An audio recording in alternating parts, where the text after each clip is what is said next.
Другим темам. Очередная серия терактов в Турции. Мощный взрыв прогремел в турецком городе Ван. Момент взрыва случайно снял свадебный оператор.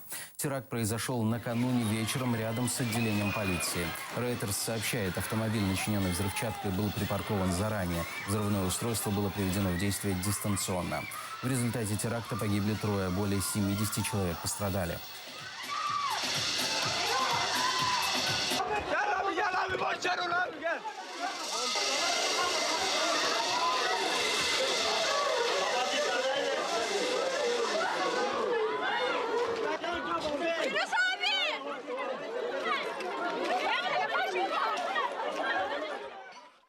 Еще два взрыва прогремели на востоке страны, однако одно авто со взрывчаткой подорвали в городе Эль-Язык. Позднее взрыв произошел в городе Битлис. В результате 3 терактов 9 человек погибло, более 200 были ранены.